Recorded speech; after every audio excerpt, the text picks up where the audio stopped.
Nuaim bin Mas'ud adalah seorang yang mahir dalam segala bidang.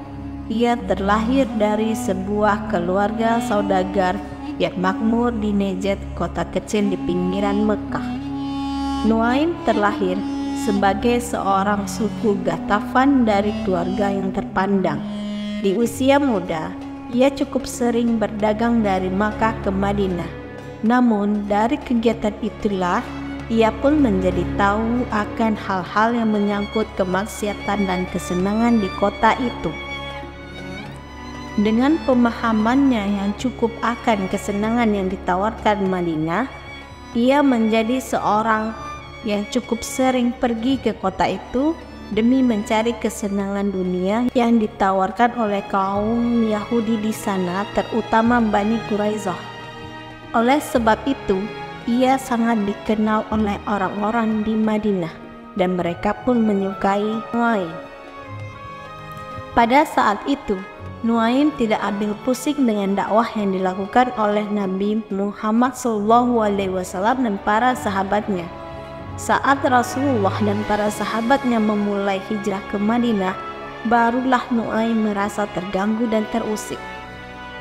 Ketika kaum Yahudi Bani Nadir, yakni kaum Yahudi dari sekitar Madinah, mulai bergerak dan memprovokasi kaum Quraisy di Makkah dan di Najd untuk memerangi Rasulullah dan pengikutnya di Madinah. Dengan segera Bani Ghatafan di Najd menyambut baik usulan tersebut.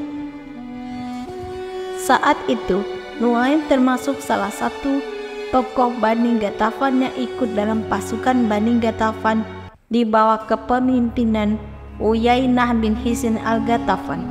Selain membujuk kaum Quraisy di Makkah dan Bani Ghatafan di Najd, para Yahudi Bani Nadir juga mengompori suku Yahudi yang tinggal di Madinah, yakni Bani Quraisyah. Saat itu Bani Quraisyah menolak usulan Bani Nadir karena mereka terikat perjanjian damai dengan kaum muslimin. Namun, para pemimpin Bani Nadir pandai merayu Bani Quraisyah agar membatalkan perjanjian tersebut secara sepihak. Kali ini Muhammad pasti kalah, kata mereka. Bani Quraisyah pun manut saja. Berita tentang datangnya ribuan pasukan dari arah Mekah dan tentang pemutusan perjanjian sepihak oleh Bani Quraisyah segera terdengar dengan cepat ke Madinah. Orang-orang munafik yang berada di tengah-tengah kaum muslimin mulai membuka kedok. Banyak dari mereka dengan terang-terangan meninggalkan Madinah dengan alasan takut akan hal buruk yang tiba-tiba menimpa keluarga mereka jika mendadak Bani Quraisyah menyerang. Sampai saat itu, jumlah kaum muslimin yang siap mempertahankan kota Madinah hanya sekitar 900 orang prajurit. Sampai pada suatu malam, setelah kira-kira 20 hari dan pengepungan, Rasulullah SAW berdoa mengadu kepada Allah dengan sungguh-sungguh. Ya Allah, aku memohon pertolonganmu sesuai dengan apa yang engkau janjikan. Sementara itu, jauh dari tempat Nabi SAW bermunajat, seorang tokoh Bani Ghatafan, Nuaim bin Mas'ud, tengah berbaring dalam tendanya dengan gelisah. Ia merasa apa yang dilakukannya adalah suatu kebenaran. Namun, dalam hatinya ia merasa bersalah. Sungguh, alangkah bodohnya diriku. Selama ini, hidupku dipenuhi dengan kesenangan yang menipu dan kegembiraan sesaat. Namun, mengapa kini aku melawan Muhammad yang katanya bisa mengajarkan kehidupan yang dipenuhi ketentraman yang abadi? Bukankah aku tetap tidak ingin kembali ke kehidupanku yang sebelumnya? Nuaim mendapat hidayah Allah Subhanahu wa Ta'ala. Malam itu juga ia memacu kudanya dan menuju ke dekat kota Madinah. Sesampainya di sana, ia meminta izin untuk bertemu dengan Rasulullah SAW, bukan sebagai musuh. Ketika Rasulullah melihat Nuaim berdiri di hadapannya, beliau bertanya, "Engkau Nuaim bin Mas'ud?" "Betul wahai Rasulullah," jawab Nuaim. "Apa yang mendorongmu datang ke sini pada saat seperti ini?" tanya beliau. Aku datang untuk menyatakan pengakuanku. Tidak ada Tuhan selain Allah, dan sesungguhnya engkau adalah hamba Allah dan Rasul-Nya. Aku mengakui agama yang engkau bawa sesungguhnya benar, jawab Nuaim sungguh-sungguh.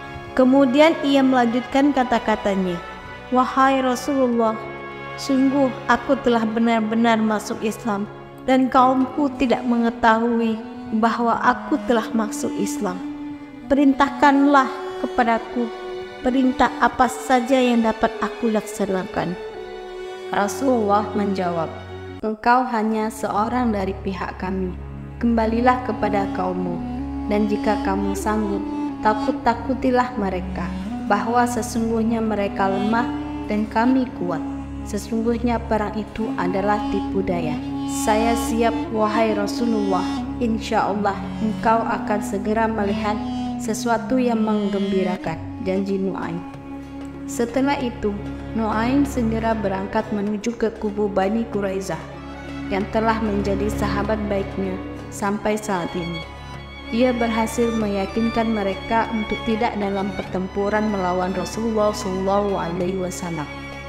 Jangan kalian bantu mereka, kaum Quraisy, memerangi Muhammad sebelum kalian minta jaminan kepada kedua sekutu kalian itu, yakni pemuka-pemuka atau bangsawan-bangsawan terpandang dari mereka sebagai jaminan atas peperangan ini.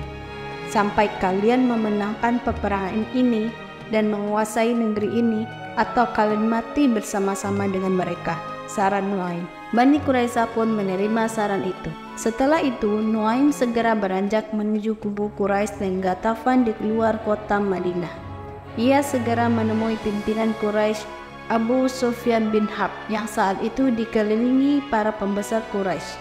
Ia berhasil merayu mereka agar tidak melanjutkan serangan bersama.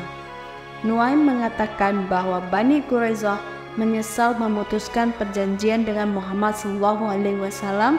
Mereka akan membantu Rasulullah menghadapi pasukan Ahzab. Mendengar penjelasan Nuaim, Abu Sufyan berkata, kau adalah sekutu kami yang baik, semoga kamu mendapat balasan yang baik pula. Hal yang sama dilakukan juga oleh Nuaim kepada kaumnya, yakni Bani Ghatafan. Dan setelah yakin bahwa pasukan Ahzab tidak akan melancarkan serangan apapun kepada kaum muslimin, diam-diam Nuaim pergi ke Madinah dan bergabung dengan pasukan Rasulullah. Sementara itu, datanglah pertolongan Allah yang dijanjikan kepada nabinya, berupa badai pasir yang meluluh lantakkan tenda-tenda dan menakut-nakuti hewan tunggangan kaum Quraisy. Akhirnya, mereka memutuskan untuk menghentikan pengepungan dan kabur ke negeri masing-masing dengan kekalahan yang memalukan. Dan Allah mengusir orang-orang yang kafir itu yang keadaan mereka penuh kejengkelan, lagi mereka tidak memperoleh keuntungan apapun. Dan Allah menghindarkan orang-orang mukmin dari peperangan, dan adalah Allah Maha Kuat lagi Maha Perkasa. Quran Surat Al-Ahzab 25.